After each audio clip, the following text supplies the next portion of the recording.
Le plus grand bonheur est la personnalité. Goethe.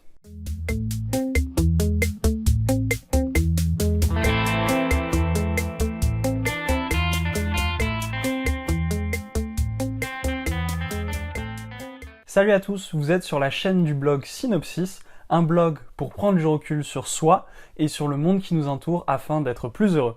Je vous invite à vous abonner si ce n'est pas déjà fait, à regarder les anciennes vidéos.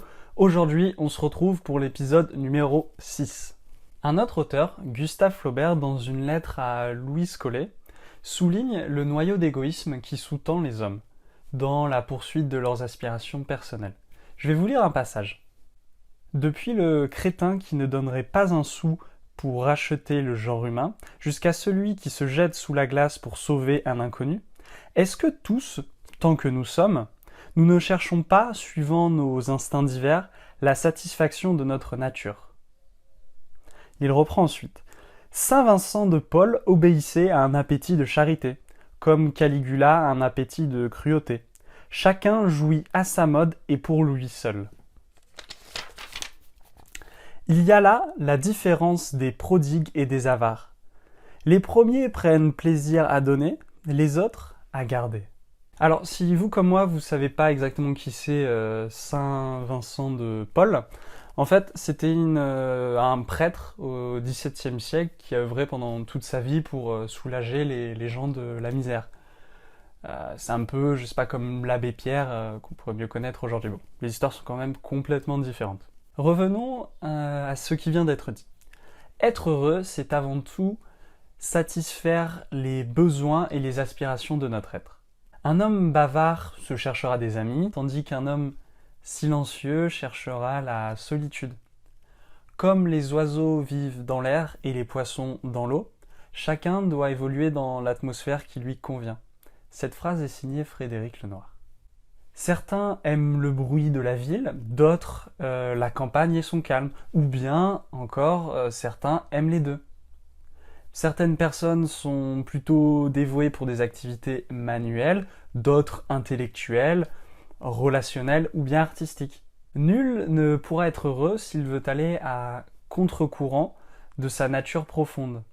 Alors pour nous, humains, il est essentiel d'apprendre à se connaître, mais aussi à éprouver nos forces et nos faiblesses, à corriger et à améliorer en nous ce qui peut l'être, sans pour autant chercher à distordre et contrer notre nature profonde. Malheureusement, la culture et l'éducation, parfois, vont empêcher de développer notre propre sensibilité, vont la contrecarrer. L'éducation et la culture nous fait quelque peu dévier de notre vocation et de nos aspirations légitimes. Carl Jung, le grand psychanalyste et psychologue, appelle ça le processus d'individualisation. Il souligne bien souvent que ce phénomène aura lieu autour de la quarantaine. Ah, la fameuse crise de la quarantaine, moment où on dresse le premier bilan de son existence. On découvre qu'on n'est pas assez nous-mêmes, qu'on cherche à faire plaisir aux uns, aux autres, sans prendre le temps de se respecter. On cherche à donner une image idéale de nous-mêmes pour être aimés et reconnus. Il faudrait donc éviter d'attendre 40 ans pour s'en rendre compte. Le bonheur le plus grand est la personnalité, écrit Goethe. Ce ne sont pas les événements qui comptent, mais la manière dont on les ressent qui importe. Par rapport à ce qu'on a déjà pu voir dans d'autres vidéos, ici, développer sa sensibilité, affermir son caractère et affiner ses dons et ses goûts est plus important que les objets extérieurs pouvant nous procurer du plaisir. On peut boire le meilleur vin du monde et ne prendre aucun plaisir. Si notre nature est allergique au vin, ou bien si on n'a pas pris le temps d'affiner notre goût et de développer nos facultés olfactives. Dans le même genre de cas, un enfant peut être très heureux avec un seul jouet très rudimentaire s'il est créatif, s'il a su développer dans son imagination un monde autour de ce jeu.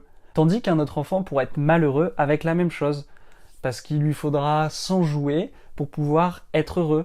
Il tire sa satisfaction uniquement de la possession d'objets nouveaux.